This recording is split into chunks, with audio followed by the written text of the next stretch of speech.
aid workers. Congressman Mac Thronberr, Republican from Texas, is the chairman of the House Armed Services Committee. He's joining us now. Let's start with this hospital bombing. General Campbell said today that as a result of this bombing, he wants to engage in new instructions for all U.S. military forces in Afghanistan, new rules of engagement. After 14 years of warfare there, the U.S. moved in almost exactly 14 years ago in Afghanistan after 9/11. Why now? Why does the U.S. need new rules of engagement?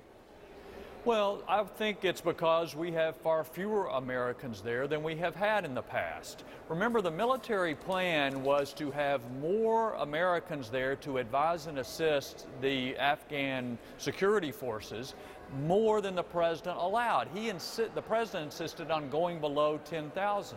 So we have less interaction, less engagement with the Afghan forces. We do a lot of our advising with video conferences now.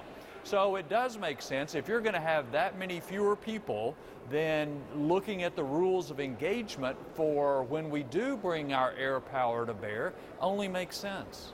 All U.S. troops, almost all U.S. troops, are supposed to be out of Afghanistan by the end of next year. Very few remaining, only to protect basically the U.S. Embassy in Kabul. Would that be a mistake from your perspective? Because you heard Rand Paul say he does want all U.S. troops out of there. Yeah, it would be a huge mistake, and what would happen is Afghanistan would turn into another Iraq. That's exactly what we did in Iraq. We withdrew everybody but a few people around the embassy, and look at the mess that has been created since then. Look, we're in Afghanistan for the exact same reasons we were there in the fall of 2001, to prevent attacks from being masterminded or launched from there against us.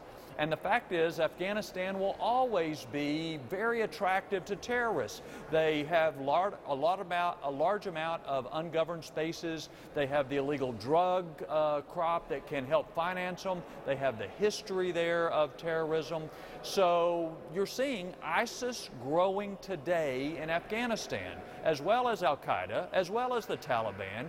So for us to stick our heads in the sand and say we're just walking away and think we're going to leave all of that over there is just delusional. But you know the criticism. The U.S. has spent tens of billions of dollars training Afghan troops, Afghan military, Afghan police, and the question, and lost thousands of lives in the process as well. And so many tens of thousands have come home, obviously deeply injured and wounded. The point is, why can't the Afghans get the job done with this enormous U.S. investment in their training? Well, I think they can eventually, but as Americans, we tend to be impatient, and we want to spend a bunch of money, get the job done, and come home. And unfortunately, for missions like this, to beef up security forces, help them be more capable, it takes longer than that. As a matter of fact, one of the issues I want to focus on this fall in our Armed Services Committee is let's look at examples of where our train and assist efforts have worked well and where they have not worked well, and look at the reasons underlying that. We just should not think, I believe, that it's a get-it-done-quick sort of thing. It takes longer. One final question before I let you go, Mr. Chairman. Who do you want to be the next Speaker of the House of Representatives? Oh, Kevin McCarthy would do a great job. He has been very involved in national security issues, traveling abroad, engaging with foreign leaders, consulting with outside experts like Condoleezza Rice and others. For national security, which is what I care about the most, I think he's clearly the best choice and would do a good job.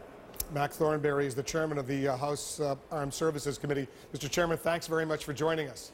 Thank you, sir.